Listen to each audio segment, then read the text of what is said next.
Video کو like کریں، ہمارے چینل کو سبسکرائب کریں اور بیل آئیکن ضرور پریس کریں۔ اور جب میں بیمار ہوتا ہوں تو وہی مجھے شفا دیتا ہے۔ اور ایوب کو یاد کیجیے جب اس نے اپنے رب کو پکارا کہ مجھے تکلیف پہنچی ہے اور تو سب رحم کرنے والوں سے زیادہ رحم کرنے والا ہے، تو ہم نے اس کی دعا قبول کر لی، پھر جو کچھ اسے تکلیف تھی وہ ہم نے دور کر دی، اور ہم نے اسے اس کے اہل و عیال اور ان کی مانند ان کے ساتھ مزید بھی اپنے پاس سے بطور رحمت عطا کیے اور عبادت کرنے والوں کے لیے نصیحت کے طور پر۔ ایوب علیہ السلام اللہ سبحانہ تعالیٰ کے برگزیدہ نبی تھے۔ اللہ تعالیٰ کی طرف سے ان پر ایسی شدید آزمائش آئی کہ وہ بہت لمبی بیماری میں مبتلا ہو گئے، اور اس کی وجہ سے ان کے اہل و عیال بھی ان سے جدا ہو گئے، یا یہ بھی کہا جاتا ہے کہ وہ فوت ہو گئے، مال مویشی بھی ہلاک ہو گئے۔ لیکن ایوب علیہ السلام نے ہر مصیبت پر صبر کیا، اپنے رب پر بھروسہ کیا، کوئی شکوہ نہیں کیا، کوئی واویلا نہیں کیا، کوئی شکایت نہیں کی۔ جب تکلیف حد سے بڑھ گئی تو انہوں نے اللہ تعالیٰ سے دعا کی، اے میرے رب، مجھے بیماری لگ گئی ہے اور تو رحم کرنے والوں میں سب سے زیادہ رحم کرنے والا ہے۔ تو اللہ سبحانہ تعالیٰ نے ان پر اپنی رحمت نازل کی، ان کی دعا قبول فرمائی اور حکم دیا کہ زمین پر اپنا پاؤں مارو۔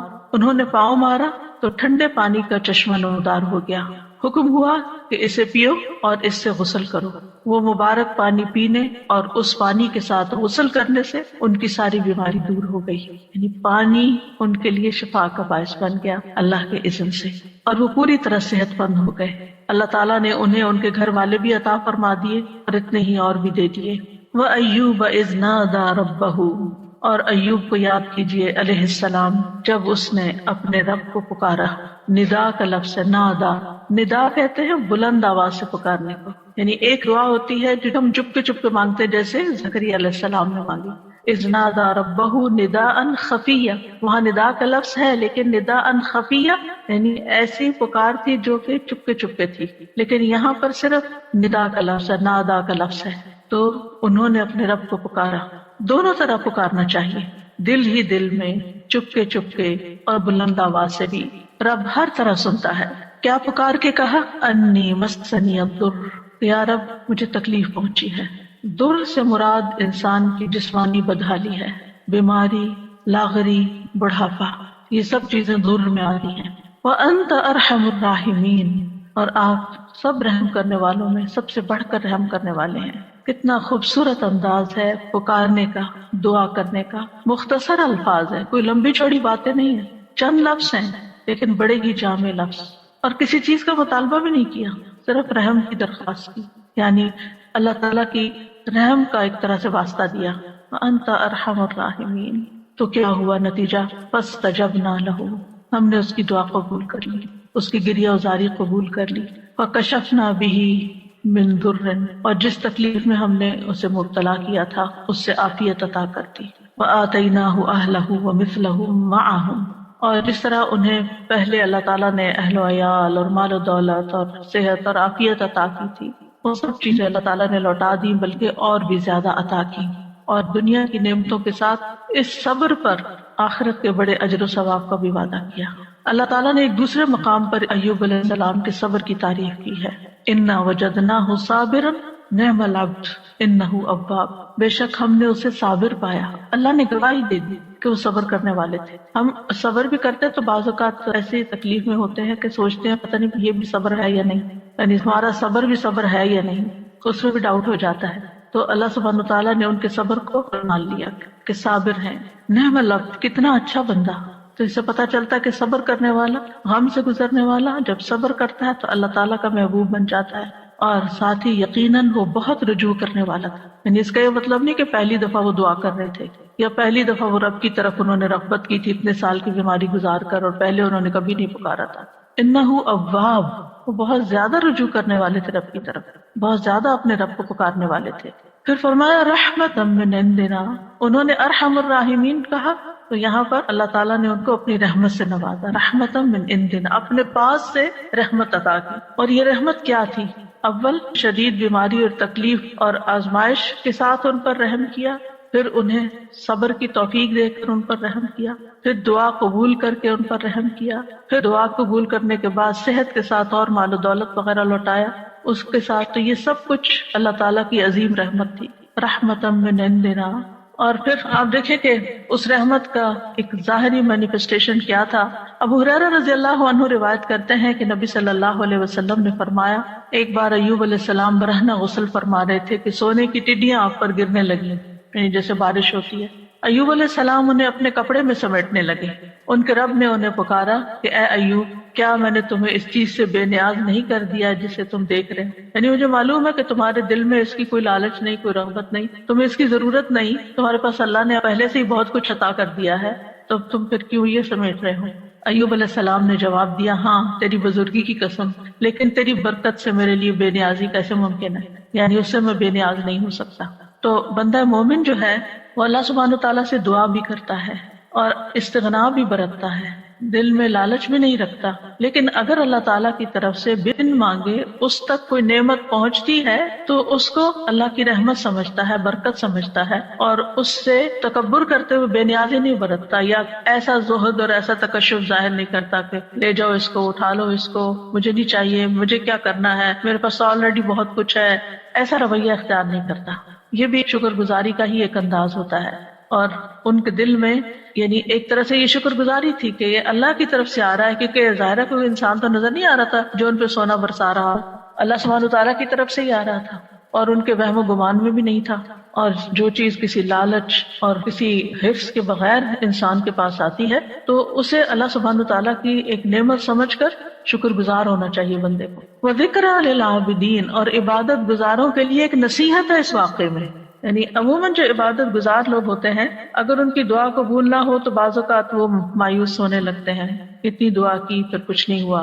یا پھر یہ کہ بعض اوقات عبادت کی وجہ سے شیطان دل میں ایک عجیب سا خیال ڈال دیتا ہے کہ تم تو بہت نیک ہو اور تمہارا دنیا سے کیا تعلق ہو، اور انسان صرف دنیا کو کرٹیسائز ہی کرتا رہے اور دنیا کو برا بھلا ہی کہتا رہے. تو ایسا نہیں، یعنی عبادت اور اللہ کی نعمت دونوں جمع بھی ہو سکتی ہیں، جیسے ایوب علیہ السلام پر جمع ہوئی تھی کہ وہ عبادت گزار تھے، اواب تھے، بہت زیادہ اپنے رب کو پکارتے تھے، اس کی طرف رجوع کرتے تھے. اور اواب جو ہوتا ہے صرف دعا نہیں کرتا بلکہ نماز اور دیگر نیک اعمال کے ساتھ اپنے رب کی طرف رجوع کرتا ہے. اور اس میں اگر اللہ سبحانہ تعالیٰ بندے پر اپنی رحمت فرماتا ہے، صحت دیتا ہے، طاقت دیتا ہے، تو ایسے میں وہ مزید شکر گزار ہوتا ہے. تو اس واقعے میں عبادت گزاروں کے لیے ایک نصیحت ہے کہ اگر بیماری آ جائے، اگر تکلیف آ جائے تو پھر کیا کرنا چاہیے. اگر مختلف چیزوں کے ذریعے انسان کی آزمائش ہو تو پھر کس طرح صبر کیا جائے، اللہ تعالیٰ کے سامنے کیسے فریاد پیش کی جائے، اور پھر جب اللہ تعالیٰ انعام فرمائے تو کس طرح بہیو کیا جائے.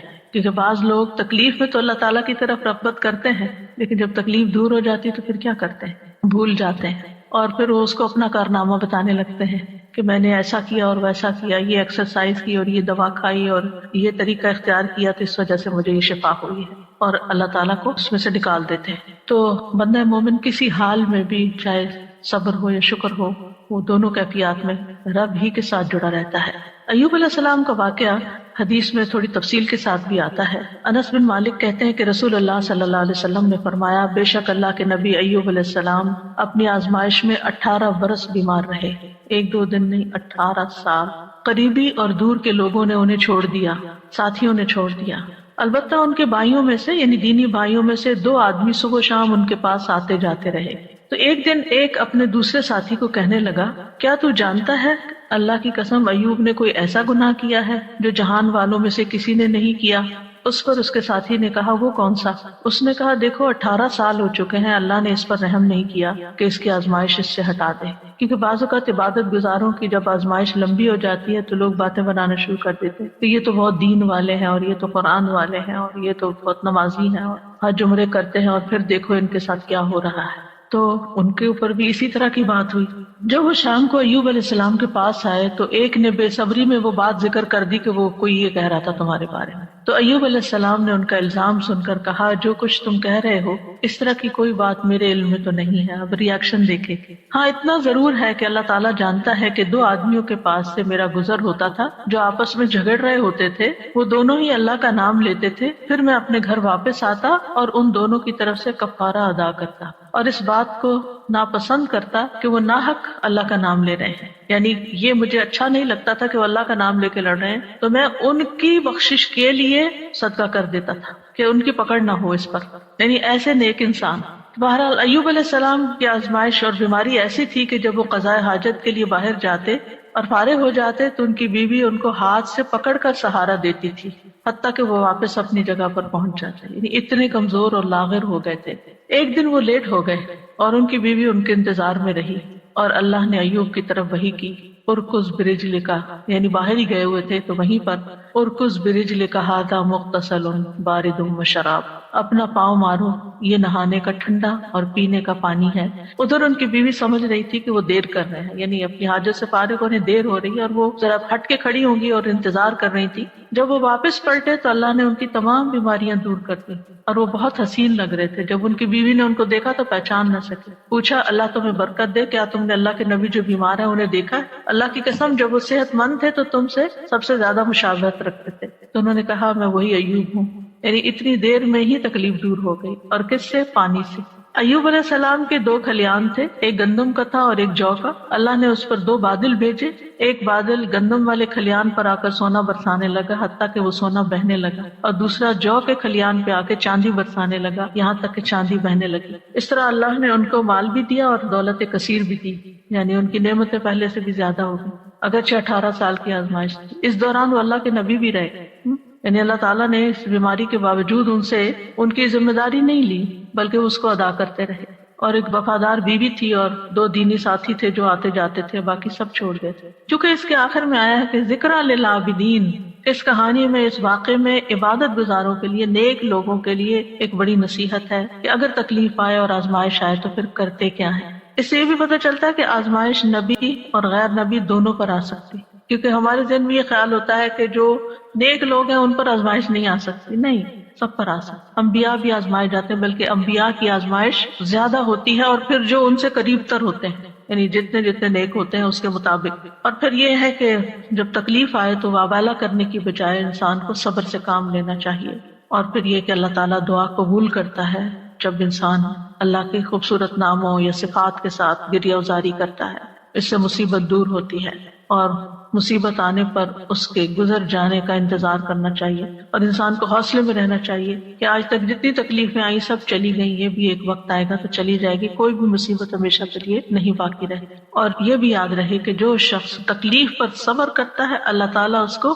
دنیا میں بھی انعام سے نوازتا ہے، اور آخرت کا اجر تو اس کے لیے لکھا ہی جاتا ہے۔ اور ہمیشہ انسان اپنے آپ کو اس تکلیف کے وقت یاد دہانی کراتا رہے کہ فَإِنَّ مَعَ الْعُسْرِ يُسْرًا، إِنَّ مَعَ الْعُسْرِ يُسْرًا، بے شک ہر مشکل کے ساتھ ایک آسانی ہے، بے شک اسی مشکل کے ساتھ ایک اور آسانی ہے۔ رسول اللہ صلی اللہ علیہ وسلم نے فرمایا مدد صبر کے ساتھ ہے اور کشادگی تنگی کے ساتھ ہے، اور بے شک ہر مشکل کے ساتھ ایک آسانی ہے، بے شک اسی مشکل کے ساتھ ایک اور آسانی۔ بس انسان کی نگاہیں ہوں جو اس آسانی کو ڈھونڈنے والی ہوں، صرف انسان تکلیف پر نظر نہ رکھے بلکہ اس کے ساتھ انسان کو جو مزید چیزیں غور و فکر کرنے، سوچنے اور سمجھنے اور اپنے عمل میں تبدیلی لانے کا ایک موقع ملا ہے، اللہ کی طرف سے توفیق ملی ہے، اس کو بھی انسان ضرور ذہن میں رکھے۔ دوسری آیت جو ہے وہ ہے وَإِذَا مَرِضْتُ فَهُوَ يَشْفِينِ، اور جب میں بیمار ہوتا ہوں تو وہی مجھے شفا دیتا ہے۔ یعنی بیماری میں انسان کو اس چیز کا یقین رکھنا چاہیے کہ شفا صرف اللہ کے ہاتھ میں، اور وہ شفا دے تو پانی کے ساتھ بھی دے دیتا ہے۔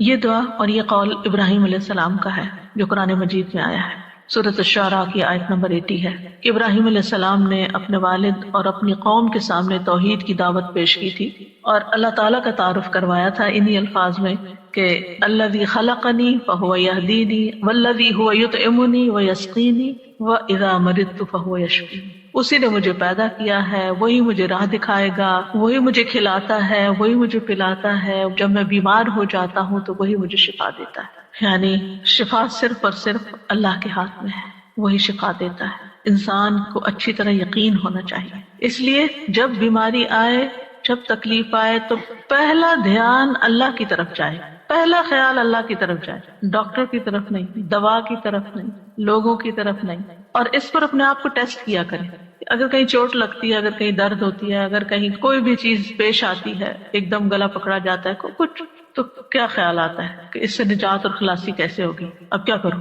کیونکہ انسان فوراً اس کا توڑ سوچتا ہے نا کہ یہ مشکل آ گئی، اب اس کا توڑ کیا ہو، اب میں کیا کروں؟ تو سب سے پہلے اللہ سے دعا، اللہ تعالیٰ کا نام بھی شافی، یہاں شافی کہہ کے پکار سکتے ہیں اللہ شفا تیرے ہاتھ میں، یا رب تو مجھے شفا دے. جو اپنی زبان میں، عربی میں، اردو میں، انگلش میں، جس میں بھی پہلے اللہ کو پکارے، اللہ تو اس کی صحت کے اسباب پیدا کرتے، تو یہ آسانی پیدا کر دے.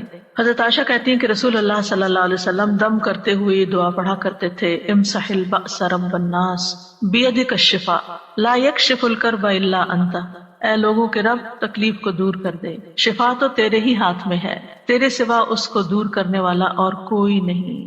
کیونکہ تکلیف ہمارے عقیدہ توحید کو بھی آزماتی، اس کی بھی آزمائش کے لیے آتی. تو جب انسان کہتا ہے کہ صرف اللہ ہی کر سکتا ہے اور وہی سبب پیدا کرے گا اور باقی سب اسباب ہے، دوا ہو یا دعا ہو یا پھر کوئی ڈاکٹر کی یا کسی انسان کی مدد ہو، یہ سب وسائل ہیں، یہ اسباب ہیں، یہ وسائل ہیں، جبکہ اس کو دور کرنے کی طاقت صرف اللہ میں ہے، کرتا وہی ہے.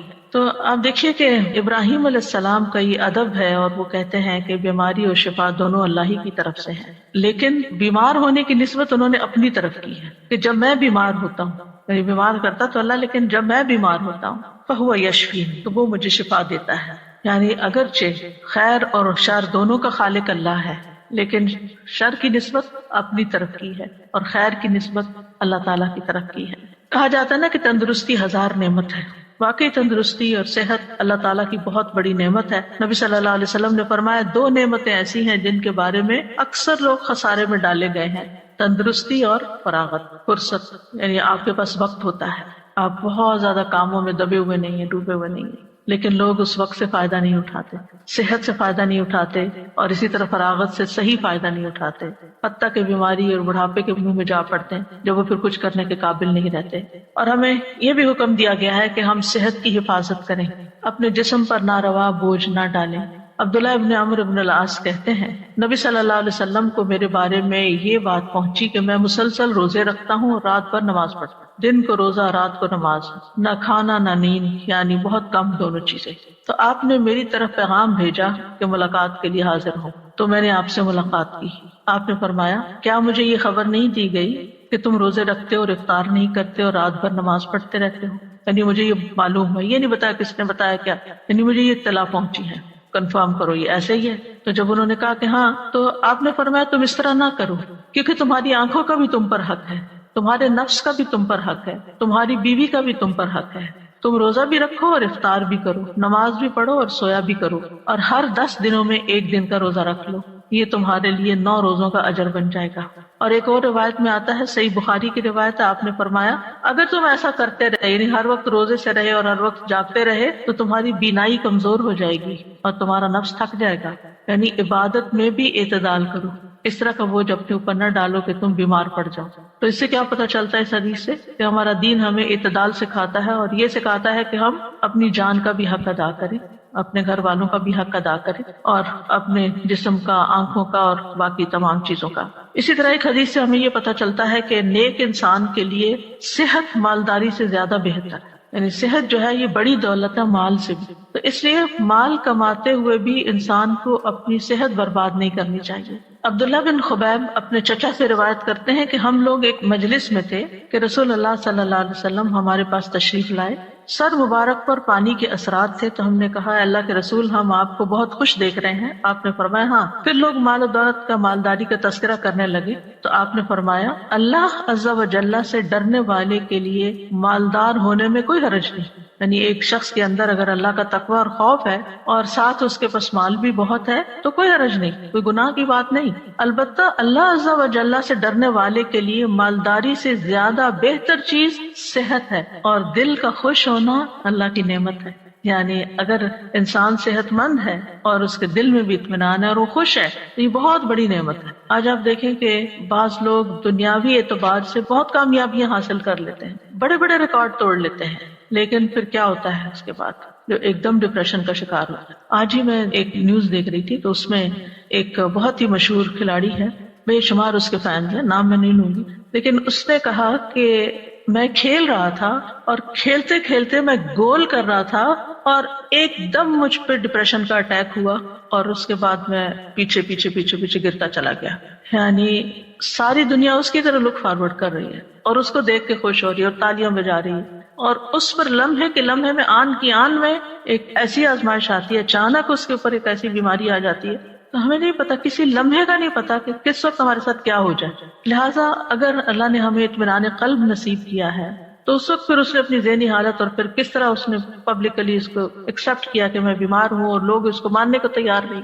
یعنی لوگ کیا چاہتے ہیں، ہمارے ہیروز جو ہیں وہ تو سپر سے سپر مین ہی نظر آئے، وہ کبھی اظہار ہی نہ کریں کہ ان کو کوئی تکلیف ہے یا ان کو کوئی پریشانی. لیکن انسان تو کہیں بھی پہنچ جائے وہ انسان ہے اور کمزور ہے، اور اللہ تعالیٰ دکھاتا ہے کہ کوئی بھی انسان خدا نہیں ہے. لیکن ہوتا ہی ہے کہ ہم کچھ انسانوں کو خدا کا درجہ دے دیتے ہیں اور ان سے ایسی توقعات وابستہ کر لیتے ہیں کہ نہ یہ کبھی بیمار ہوں گے اور نہ ہی کبھی ان کو کوئی تکلیف آئے گی اور نہ ہی ان پر کوئی آزمائش آئے گی. تو ایسا نہیں سوچنا چاہیے. انسان انسان ہے اور انسان کمزور ہے، اور انسان دنیا میں مال و دولت کے یا شہرت کے کسی بھی مقام پہ پہنچ جائے، اس کے ساتھ کسی وقت بھی کچھ ہو سکتا ہے. تکلیف نعمت میں بھی بدل سکتی ہے اور نعمت تکلیف میں بھی بدل سکتی ہے. اس لیے انسان کو اللہ تعالیٰ کی طرف رجوع کرتے رہنا چاہیے اور عافیت کی دعا مانگتے رہنا چاہیے. لیکن ہمیں جو اس حدیث سے پتہ چلتا ہے وہ یہ کہ مالداری سے زیادہ بہتر چیز صحت ہے. بعض اوقات آپ نے دیکھا ہوگا کہ کوئی غریب سے غریب شخص ہے لیکن انتہائی ایکٹیو، صحت مند، بھاگ دوڑ کرنے والا، کام کرنے والا، جسے عموماً بیک ہوم میڈز وغیرہ ہوتی ہیں تو وہ کتنی ایکٹیو ہوتی ہیں، لیکن ان کو اپنی اس نعمت کی قدر ہی نہیں ہوتی کہ اللہ نے ہمارے ہاتھ پاؤں چلتے رکھے ہیں اور ہم کام کر سکتے ہیں اور ہمیں کسی کے اس لحاظ سے محتاجی نہیں ہے. ہم دوسروں کی خدمت کر رہے ہیں، ہم ان سے بہتر ہیں کہ ان کو ہماری ضرورت ہے جبکہ ہمیں ان کی اس طرح ضرورت نہیں ہے. لیکن وہ اس نعمت کی قدر کرنے کے بجائے اس غم میں رہتے ہیں کہ ان کے پاس بڑا گھر ہے، یہ گاڑی ہے، اور ہمارے پاس نہیں ہے تو ہم محروم ہیں. اللہ کے اس حدیث کی روح سے زیادہ محروم وہ ہے جس کے پاس صحت نہیں ہے. نبی صلی اللہ علیہ وسلم نے فرمایا، جس شخص نے اس حالت میں صبح کی کہ اسے اپنے بارے میں امن ہو، کوئی خوف نہیں، وہ بدن کے لحاظ سے تندرست ہو اور اس کے پاس اس دن کے لیے روزی موجود ہو، صرف اس ون سنگل ڈے کے لیے کھانے پینے کا سامان ہے، گویا ساری دنیا اس کے لیے جمع کر دی گئی. اگر انسان ان نعمتوں پہ سوچے اور شکر ادا کرے.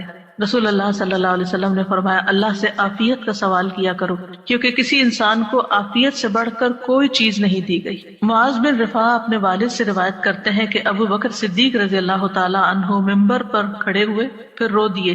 فرمایا، گزشتہ سال رسول اللہ صلی اللہ علیہ وسلم ممبر پر کھڑے ہوئے، یہ کہہ کر ابو بکر پھر رو پڑے اور فرمایا، اللہ سے معافی اور عافیت کا سوال کرو کیونکہ یقین کے بعد عافیت سے بڑھ کر کوئی نعمت کسی کو نہیں دی گئی. اسی طرح نبی صلی اللہ علیہ وسلم نے ایک شخص کو نصیحت کرتے ہوئے فرمایا کہ 5 چیزوں کو 5 چیزوں سے قبل غنیمت سمجھو: جوانی کو بڑھاپے سے پہلے، صحت کو بیماری سے پہلے، مالداری کو فقیری سے پہلے، فراغت کو اپنی مصروفیت سے پہلے، زندگی کو موت سے پہلے.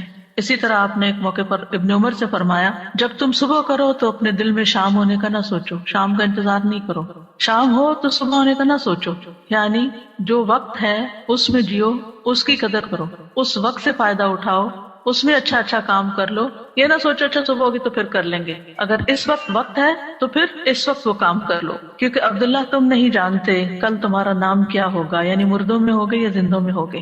اور یہ بہت بڑی نصیحت ہے. آج کے لوگ بہت سے تجربے کرنے کے بعد اس نتیجے پہ پہنچے ہیں اور اب یہ بات بہت ان ہو گئی ہے کہ لیو ان مومنٹ، ناؤ کی اہمیت، اور اس پہ کتابیں باقاعدہ لکھی گئی ہیں کہ اس مومنٹ میں جیو جس میں جی رہے ہو اور اس کو انجوائے کرو. لیکن بہت سے لوگ جو وقت اس وقت ہے اس کی قدر نہیں کرتے، یا ماضی کے بارے میں سوچتے رہتے ہیں کہ یہ کیوں ہو گیا، وہ کیوں، یا مستقبل ہائی کیا ہوگا، کس نے جانا. بعض لوگ پریشان رہتے ہیں ہمارے بڑھاپے کا کیا ہوگا. ہمیں کیا پتا کہ ہم بڑھاپے تک زندہ بھی ہیں یا نہیں ہیں. تو جو اللہ نے دیا ہے اس سے خوب فائدہ اٹھا لینا چاہیے، اس کا شکر ادا کرنا چاہیے. پھر اسی طرح یہ ہے کہ انسان کو نہ صرف یہ کہ اپنی صحت بلکہ اپنے ماحول کی صحت کا بھی خیال رکھنا چاہیے اور اس کے لیے بھی دعا کرنی چاہیے. جیسے نبی صلی اللہ علیہ وسلم نے مدینہ والوں کے لیے دعا کی تھی، اے اللہ ہمارے دلوں میں مدینہ کی محبت اسی طرح پیدا کر دے جس طرح مکہ کی محبت، بلکہ اس سے بھی زیادہ. اے اللہ ہمارے سا اور مد میں برکت عطا فرما اور مدینہ کی آب و ہوا ہمارے لیے صحت افزا کر دے. یہاں کے بخار کو جوفا میں بھیج دے، یعنی کہیں اور چلا جائے، مدینہ کو ایک پرامن جگہ بنا دے. تو انسان کو اپنے بدن میں بھی عافیت کی دعا کرنی چاہیے، اپنے گھر میں بھی، اپنے شہر میں، اپنے ملک میں، کہ جہاں ہم رہتے ہیں امن امان کے ساتھ رہ سکیں. کیونکہ انسان امن کے ساتھ ہی بہت پروڈکٹیو ہو سکتا ہے. جب انسان کے اوپر ایک خوف سوار ہوتا ہے، اس کے حالات پریشانی کا شکار ہوتے ہیں، تو اس کو یہ نہیں سمجھ آتی کہ مجھے کیا کرنا چاہیے. یعنی بعضوں کا دل جمتا ہی نہیں پھر کسی کام کو کرنے کے لیے.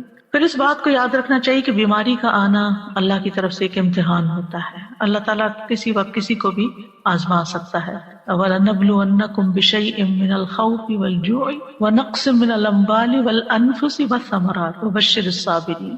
ہم ضرور تمہیں خوف، فاقے، نیز جان و مال اور پھلوں کے خسارے میں مبتلا کر کے تمہاری آزمائش کریں گے. تو اس میں جان جو ہے اس کی آزمائش میں صحت کی آزمائش بھی شامل ہے، یعنی جان جانے کے علاوہ دنیا میں رہتے ہوئے انسان بیمار رہے. پھر یاد رکھیے کہ تکلیف اور بیماری انبیاء کو بھی آ سکتی ہے، جیسے ہم نے ایوب علیہ السلام کے بارے میں پڑھا کہ 18 سال بیمار رہے، اور اسی طرح رسول اللہ صلی اللہ علیہ وسلم کو بھی کئی دفعہ بخار آیا. ابو سعید کہتے ہیں کہ وہ رسول اللہ صلی اللہ علیہ وسلم کے پاس آئے، آپ بخار میں مبتلا تھے، آپ پر چادر تھی، انہوں نے اپنا ہاتھ چادر پہ رکھا، کہا کہ اللہ کے رسول آپ کا بخار بہت سخت ہے. آپ نے فرمایا بے شک ہمارا حال اسی طرح ہوتا ہے، ہم پر آزمائش سخت ہوتی ہے اور ہمیں اجر بھی دگنا دیا جاتا ہے. یعنی ایک عام بندہ جس چیز سے آزمایا جاتا ہے، ایک دین والا اور پھر خاص طور پہ نبی، اس سے بڑی آزمائش میں مبتلا کیا جاتا ہے، کیونکہ جس کا درجہ جتنا بلند ہوتا ہے اس کی آزمائش بھی اتنی بڑی ہوتی ہے. انہوں نے پوچھا اللہ کے رسول صلی اللہ علیہ وسلم لوگوں میں آزمائش کے لحاظ سے سخت کون ہوتا ہے؟ آپ نے فرمایا انبیاء. کہا پھر کون؟ فرمایا علماء. کہا پھر کون؟ فرمایا نیک لوگ. یعنی جیسے جیسے آپ کے درجے ہوں گے اسی حساب سے آزمائش ہوگی. اس لیے اگر کسی کے اوپر کوئی تکلیف بڑی آ جاتی ہے تو وہ تب بھی اللہ سے اچھا گمان رکھے کہ اگر اللہ نے مجھے دوسروں کے مقابلے میں زیادہ آزما لیا تو اس کا مطلب یہ ہے کہ اللہ تعالیٰ کی مجھ پہ نظر کرم ہے. اور فرمایا کہ ان میں سے کسی کو جوؤں سے آزمایا جاتا، یہاں تک کہ وہ اسے قتل کر دیتے، یعنی اتنی جوئیں پڑتی اور وہ صاف ہوتی ہی نہیں، نکالتے ہوں گے پھر اور پڑ جاتی، پھر اور پڑ جاتی، خون ہی چوس جاتی ہوں گی. اور ان میں سے کسی کو فقر کے ساتھ آزمایا جاتا، یہاں تک کہ وہ چھوٹی سی قمیص کے سوا کچھ نہ پاتا، چنانچہ وہ اسے ہی پہن لیتا. اور ان میں سے کچھ آزمائش پر بہت خوش ہوتے ہیں بنسبت اس شخص کے جو کچھ دیے جانے پہ خوش ہوتے ہیں. یعنی اللہ کے نیک بندوں کی ایک پہچان یہ بھی ہے کہ جب ان پر کوئی تکلیف آتی ہے تو پریشان ہونے کی بجائے وہ اللہ سے راضی ہو جاتے ہیں کہ اللہ نے مجھے اس کے لیے چنا، مجھے اس قابل سمجھا تو اس لیے مجھ پر یہ امتحان ڈالا. یعنی عافیت تو مانگنی چاہیے، لیکن مانگنے کے باوجود اگر اللہ تعالیٰ آزما لیتا ہے تو ناراضگی کی کوئی گنجائش نہیں. مثلاً ایک انسان نیک کام کر رہا ہوتا ہے لیکن ابھی اس کا وہ درجہ نہیں اونچا گیا، وہ گراف ابھی نیچے ہی ہے کہ یکایک ایسی مصیبت آتی ہے کہ جس پہ صبر کی وجہ سے وہ اعلیٰ ترین درجے پہ پہنچ جاتا ہے، اور اگر وہ صبر نہیں کرتا تو پہلے سے بھی نیچے آ جاتا ہے. انبیاء کو 2 آدمیوں کے برابر بخار ہوتا ہے. پھر آپ دیکھیے کہ مسلمان کو جب کوئی کانٹا بھی چبھتا ہے تو پھر اس کے ذریعے اللہ تعالیٰ اس کے گناہوں کو ایسے دور کرتا ہے جیسے سوکھے درخت سے پتے جھڑ کے اس کو صاف کر دیتے ہیں. مریض کے لیے خوشخبریاں بھی ہیں. اب اپنی کوئی نہ کوئی بیماری تکلیف یاد کر لی، کیونکہ آج کل تو ہر شخص کسی نہ کسی بیماری میں کہیں نہ کہیں مبتلا رہتا ہی ہے، اور وہ بہت بودر بھی کرتی ہے بعض اوقات کہ کب میری جان چھوٹے گی اس سے، اور یہ کیوں ہے، اور مجھے اتنی دوا کھانی پڑتی ہے، اور باقی لوگ بغیر دواؤں کے بھاگے دوڑے پھرتے ہیں. تو انسان بلا وجہ اپنے اوپر ایک شیطانی وسوسوں کی وجہ سے بوجھ محسوس کرنے لگتا ہے. لیکن یاد رکھیے کہ اللہ تعالیٰ جس کے ساتھ بھلائی کا ارادہ کرتا ہے اس کو مصیبت میں مبتلا کر دیتا ہے. یہ صحیح بخاری کی روایت ہے، من یرد اللہ بہ خیرا یصب منہ، کیونکہ اس تکلیف اور اس آزمائش اور اس سپن کے اندر سے گزر کے بندہ نکھر جاتا ہے یا پھر پلٹ جاتا ہے. تو یہ جو نکھار ہے نا، اور یہ چمکاؤ جو ہے انسان کے دل کے اندر اور انسان کی پرسنالٹی میں، یہ مشکل سے گزر کر ہی آتا ہے. ام سلمہ کہتی ہیں کہ میں نے رسول اللہ صلی اللہ علیہ وسلم کو فرماتے ہوئے سنا، جب اللہ بندے کو کسی مصیبت کے ساتھ آزماتا ہے اور وہ اپنی حالت اور کیفیت کی بنا پر اسے ناپسند کرتا ہے تو اللہ تعالیٰ اس تکلیف کو اس کے گناہوں کا کفارہ اور اسے پاک کرنے کا سبب بنا دیتا ہے، جب تک کہ وہ لاحق ہونے والی تکلیف کو اللہ کے علاوہ کسی اور در پر پیش نہیں کرتا. یعنی اسے دور کرنے کے لیے غیر اللہ کو نہیں پکارتا، اللہ ہی کو پکارتا، اللہ ہی سے دعائیں مانگتا ہے. تو مومن کو تو ایک کانٹا بھی چبھ جائے تو اس پر بھی اللہ سبحانہ و تعالیٰ اس کا گناہ معاف کر دیتا ہے. ابو سعید کہتے ہیں کہ آدمی نے رسول اللہ صلی اللہ علیہ وسلم سے پوچھا کہ ہمیں جو بیماریاں لگتی ہیں یہ بتائیے کہ ان پر ہمارے لیے کیا ہے. آپ نے فرمایا یہ بیماریاں گناہوں کا کفارہ بن جاتی ہیں. ابی ابن کعب نے عرض کیا اگرچہ بیماری چھوٹی ہو؟ آپ نے فرمایا اگرچہ ایک کانٹا ہی چبھ جائے یا اس سے بھی کم. بعض اوقات آپ نے دیکھا ہوگا کہ آپ گارڈننگ کر رہے ہوتے ہیں یا پھول توڑنے لگتے ہیں، کوئی سبزی توڑنے لگتے ہیں، تو آپ کے ہاتھ میں چھوٹا سا نظر نہ آنے والا چھوٹا سا کانٹا چبھ جاتا ہے. اب وہ نظر بھی نہیں آتا لیکن اس کی چبھن اور اس کی بودریشن اور اس کی تکلیف ایسی ہوتی ہے کہ انسان کسی پل اس کو بھولتا نہیں، یعنی اسے بے چین رکھتا ہے. وہ اس پر بھی اجر ہے لیکن اس وقت اجر بھول جاتا ہے، بس تکلیف ہی یاد رہتی، اور اس کے بدلے اللہ تعالیٰ انسان کے درجات بلند کر دیتا ہے. سادہ جی مجھے خیال آیا کہ اجر کے لیے شاید ہم اتنے حریص نہیں ہیں، ہم اس کو اتنا اس طرح مٹیریلائز کر کے نہیں دیکھتے. جیسے کانٹے چبھنے اور اس کی بات کی نا آپ نے، مجھے خیال آیا کچھ لوگ اپنی مالی مجبوری کی وجہ سے جا کے بلڈ اپنا بیچتے ہیں یعنی پنچ کرا کے بلڈ نکلواتے ہیں، کوئی ویکنس ہوتی ہوگی یا کوئی آرگن بیچ دیتے ہیں، کوئی اس طرح کا چیز ہوتی ہے، تو وہ ان کے سامنے وہ مالی فائدہ ہوتا ہے جسے وہ ان کو زیادہ چاہیے ہوتا ہے، تو وہ اپنے جسم کا ایک حصہ یا جسم کا خون بیچ دیتے ہیں. لیکن انسان کے اوپر اچانک سے کوئی آزمائش آ جاتی ہے تو اس وقت وہ چیز نظر نہیں آ رہی ہوتی نا کہ اس کے بدلے اجر ملنے والا کیا ہے. جیسے پڑھا بھی ہے، حدیث میں بھی ہے، یقین بھی ہے، لیکن شاید ہماری وہ لیول آف ہرس نہیں ہے کہ ہم پھر اس پہ اس وقت صبر کر جائیں. اصل میں جب آخرت کو سامنے رکھ کے انسان جیتا ہے نا تو چیزیں اور طرح نظر آتی ہیں. پھر ہر چیز کے بارے میں انسان مختلف طریقے سے سوچتا ہے، نگاہ ہی بدل جاتی ہے. وہ آزمائشوں کو مختلف طرح دیکھتا ہے، وہ نعمتوں کو مختلف طرح دیکھتا ہے، وہ مال کو کسی اور طرح دیکھتا ہے، وہ زندگی کے منصوبے کسی اور طرح بناتا ہے، اس کی پلاننگ کچھ اور ہوتی ہے، پورا پرسپیکٹو چینج ہو جاتا ہے. سادہ جی، ہم نے اکثر دیکھا ہے جب ہم مریض کے پاس ہوتے ہیں اور ہم کس قسم کی باتیں کر رہے ہوتے ہیں. کئی لوگوں کو تو ہی مریض کی عیادت کے آداب بھی نہیں آتے اور الٹا ان کو وہ ڈی موٹیویٹ کر کے اٹھتے ہیں کئی مرتبہ. تو یہ اس قسم کی باتیں جو ہیں اگر ہم کہیں لکھ لیں اور کہیں لے جائیں. میں بلکہ کتاب نکال کے رکھی تھی کہ میں ساتھ لے کر آؤں گی، کیونکہ یہ جو میں آپ کو بتا رہی ہوں اس کا بہت سا مٹیریل اس کے اندر موجود ہے. یعنی یہ کتاب جو ہے اس میں اسی طرح ریسرچ کر کے یہ ساری احادیث اور پھر آیات دعائیں وغیرہ جمع کی گئی تھی کہ جب بھی کوئی بیمار ہو تو اس کو تحفہ دے دیا جائے، وہ بیٹھ کے پڑھتا رہے اور کم از کم اس کی پریشانی دور ہو. مجھے جب کسی کا پتہ چلتا ہے تو میں اس کو ریکمینڈ کرتی ہوں کہ یہ کم از کم پہلے 2-3 صفحے جو ہے نا وہ تو ضرور پڑھ لو، کیونکہ اس میں یہ خوشخبریاں اور یہ ساری چیزیں کہ بیماری کیوں آتی ہے اور کیا کرنا چاہیے. کیونکہ اگر انسان کو یہ بات سمجھ آ جائے نا کہ میں نے اس میں اب آ تو گئی آنے والی چیز، وہ تو نہیں ٹال سکتا، اب تو وہ اپنے وقت کے ساتھ ہی جائے گی، تو کم از کم ایک حوصلہ بلند ہو جاتا ہے، اس کا مرائل بلند ہو جاتا ہے، اس کی سوچ بدل جاتی ہے، وہ اتنا مزریبل نہیں ہوتا، وہ اتنا سیلف پٹی کا شکار نہیں ہوتا، صبر کرنا آ جاتا ہے جو کہ اس وقت کی ضرورت ہوتی ہے. پھر وزٹنگ دا سک، اس میں اگر آپ جا رہے ہیں تو آپ بیمار کے اوپر کیا پڑھ کے دم کریں. اس کے بڑے بڑے حرف بھی ہیں، ٹرانسلیٹریشن بھی ہے اور ٹرانسلیشن بھی ہے، اور خوبصورت پھول بھی ہے کہ جب کہیں رکھے ہوئے تو دیکھ دیکھ کے خوش ہوتے رہیں. تو اس سے حوصلہ ہوتا ہے، تسلی ہوتی ہے.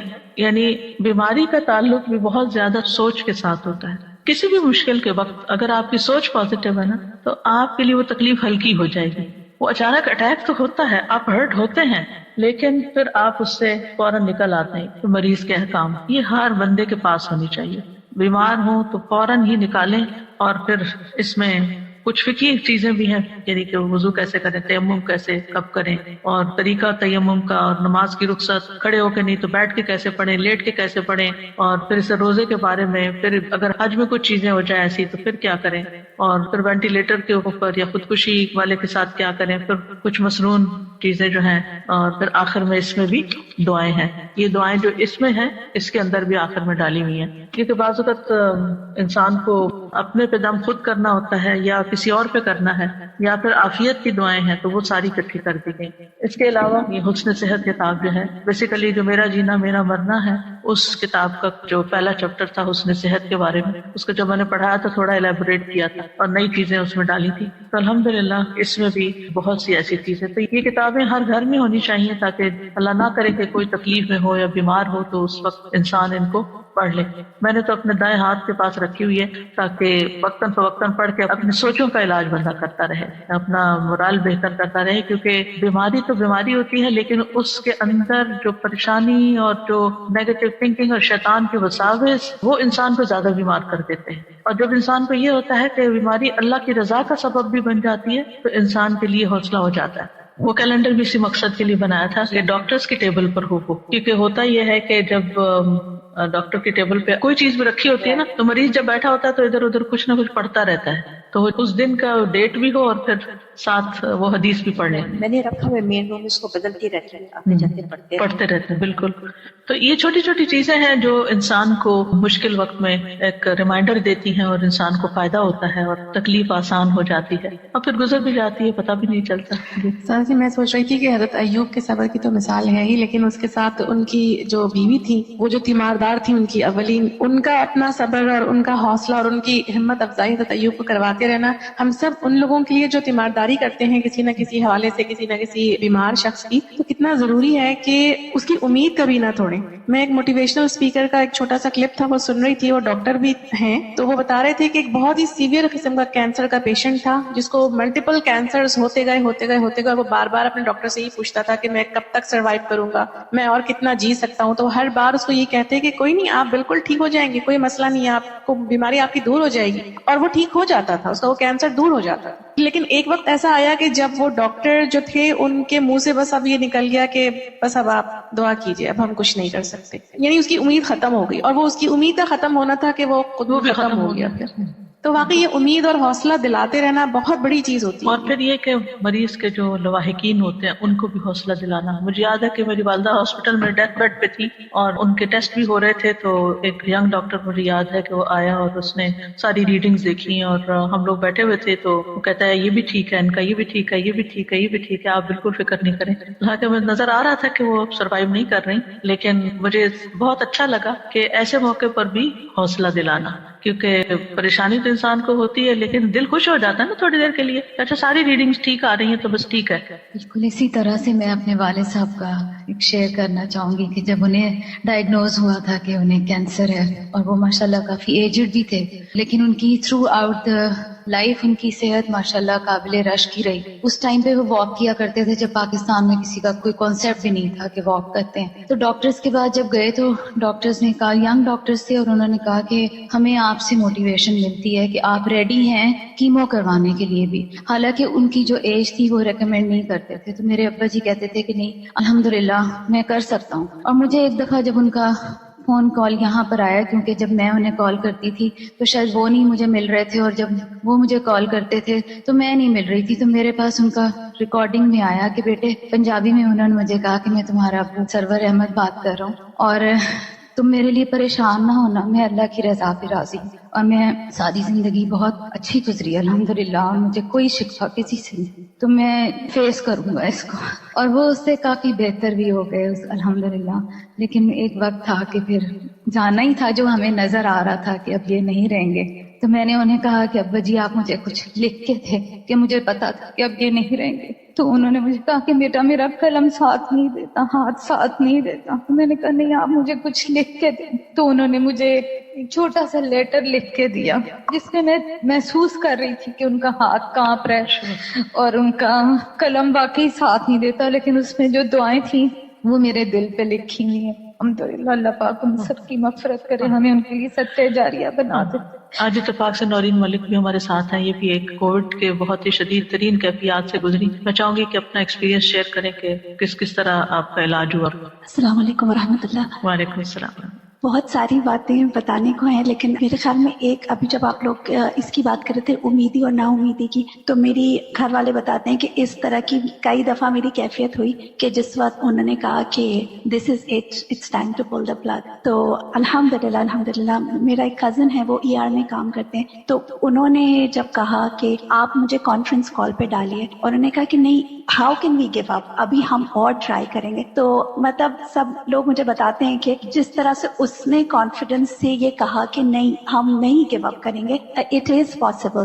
حالانکہ وہ جو ٹیم تھی انہوں نے پورے گھر والوں کو بلا لیا تھا، اور انہوں نے کہا تھا کہ آپ کو جس کو بلانا ہے جس کو کرنا ہے آپ بلا لیجیے، اب there is nothing more that we can do. تو یہ میرا یہ والا جو کزن تھا اس نے کہا نہیں how can you just give up like that. ہم اللہ تعالیٰ سے امید کرتے ہیں اور ہم ابھی بھی کوئی نہ کوئی تو حل ڈھونڈیں گے. تو میرے خیال میں جو یہ ساری بات ہو رہی ہے نا کہ دا پازیٹیوٹی، ایک پرسن کی پازیٹیوٹی کہ نہیں اللہ پہ توکل کر کے ہم کچھ نہ کچھ تو ڈھونڈیں گے، ہم اپنی طرف سے چھوڑ نہیں دیں گے. آپ اس دن بتا رہی تھے پتہ نہیں کتنا عرصہ آپ کو ایک سائڈ پہ رکھا تھا. اچھا اس طرح سے تھا کہ مجھے میرا ہارٹ اور لنگ دونوں ہی کام کرنا بند ہو گیا تھا. تو ایک ایکمو مشین ہے جس پہ ہارٹ اور لنگ دونوں، وہ مشین میرے لیے کام کر رہی تھی. تو ایسا تھا کہ اس میں چونکہ میں خود نہیں موو کر سکتی تھی تو ان کو کروٹ بدلنا ضروری ہوتا تھا. لیکن ایسا تھا کہ جب وہ میری کروٹ بدلتے تھے تو میرے سارے وائٹل ایک دم سے گر جاتے تھے. تو وہ اس وجہ سے it was impossible for them to change my کروٹ. تو وہ ایک ہی سائڈ پہ زیادہ رہے تو میرے bed sores everything right side پہ زیادہ ڈیولپ ہوئے. تو بعد میں جب میں جاتی تھی اسی ہاسپٹل تو مجھے کہتے تھے کہ the nurses didn't take very good care of you, they should have turned you around. آپ بتا رہی تھی نا باقی سارے زخم ٹھیک ہو گئے، سر کا ابھی بھی کچھ باقی ہے. جی تو وہ ہے کچھ چیزیں. اب جیسے میرے خیال میں یہ ضرور کہوں گی کہ اتنی ساری چیزیں میرے ساتھ اتنی زیادہ میراکولس ہوئی ہیں کہ گنتی ہی نہیں کر سکتی میں. ایک ایگزامپل میں یہ دے دیتی ہوں کہ جب میں ٹھیک ہو گئی تھی، میں پہلی اپنی پلمونالوجسٹ کے پاس وزٹ کے لیے گئی تھی، تو اس نے مجھے میرا اگست کا لنگ ایکس رے دکھایا، تو وہ پورا وائٹ تھا، پورا وائٹ، یعنی پورا ڈیزیزڈ ہو چکا تھا. اتنا سا ایک پینی سائزڈ حصہ تھا جو رہ گیا تھا، تو یعنی پورا ڈسٹریکٹ ہو چکا تھا، اور میرے اندر لنگز میں ایئر ببلز تھے. تو وہ بہت پریشان تھے اس بات سے کہ یہ ببلز برسٹ اگر ہو گئے تو کیا ہوگا. جب 2 مہینے کے بعد اپنا نیکسٹ اسکین کیا انہوں نے، تو شی واز امیزڈ، کہنے لگی کہ یہ خود سے ریزالو ہو گئے، ہمیں نہیں پتا. It was always an option کہ وہ کہتے تھے کہ آپ تھوڑا سا بہتر ہو جائیں گے تو ہمیں سرجیکلی انٹروین کرنا پڑے گا، یا تو لنگ ٹرانسپلانٹ کرنا پڑے گا، یا ہم پوری سرجری کی ٹیم بٹھائیں گے کہ ہم کس طرح سے ان کو ریزالو کریں. تو جب اس نے 2 مہینے بعد میرا اسکین دیکھا، اس نے کہا اٹس انبلیویبل، اور مجھ سے پوچھ رہی تھی، کہنے لگی تمہیں احساس نہیں ہو رہا تھا کہ جب تمہارے لنگ پہ پریشر کم یا زیادہ ہو رہا ہے؟ تو میں نے کہا نہیں، it was just a miracle. اسی طرح ایک انہوں نے مجھے چیسٹ ٹیوب ڈالی ہوئی تھی، and for the longest time وہ صبح میں پوری ٹیم ہوتی تھی، وہ جو میرے سامنے ڈسکشن کر رہی ہوتی تھی، وہ کہتے ہوتے تھے اگر ہم نے یہ ٹیوب نکال دی تو یہ کولیپس ہو جائے گی، اور وہ فیصلہ نہیں کر پا رہے تھے کہ اس ٹیوب کو ہم کیسے نکالیں، کیا کریں. تو 3-4 ہفتے تک میں ایک آئی سی یو میں، پھر دوسرے اس میں، پھر تیسرے، انٹل کہ انہوں نے مجھے وارڈ میں شفٹ کر دیا without taking out the tube, اور انہوں نے کہا کہ ہم نہیں انٹروین کر سکتے، وی آر ٹو اسکیئرڈ.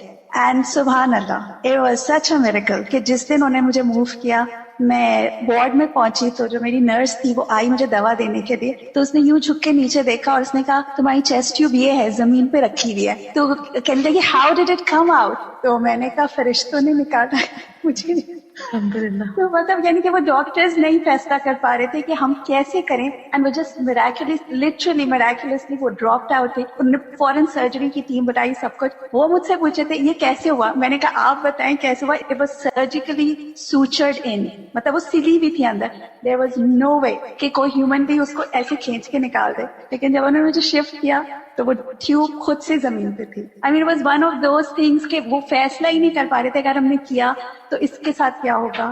تو وہ میں یہی جب اللہ تعالیٰ نے زندگی لکھی ہو تو پھر جی شفا اللہ دیتا ہے. جی بالکل. اس طرح کی چھوٹی چھوٹی بہت ساری باتیں میرے بیک پہ نہ موو کرنے کی وجہ سے اتنا، یعنی 6 inches wide, 6 inches deep, 6 inches اندر ٹنل کیا ہوا اتنا بڑا زخم تھا جس کی وجہ سے میں ہل نہیں سکتی تھی. میں جب ڈاکٹر سے پوچھتی تھی یہ کتنے دن میں ہیل ہوگا تو مجھے کبھی کوئی ٹائم لائن نہیں دیتے تھے. وہ ہمیشہ کہتے تھے یہ جب ہوگا تو ہوگا. اینڈ جب میں ریہیب میں تھی اور نرسز میری ڈریسنگ چینج کرتی تھی within a period of 2 weeks 6 inches سے وہ 2 inches ہو گیا. اور وہ دیکھتے تھے اور وہ کہتے تھے we have never seen this kind of healing. آپ کرتی کیا تھی؟ کون سی دعائیں پڑھتی تھی؟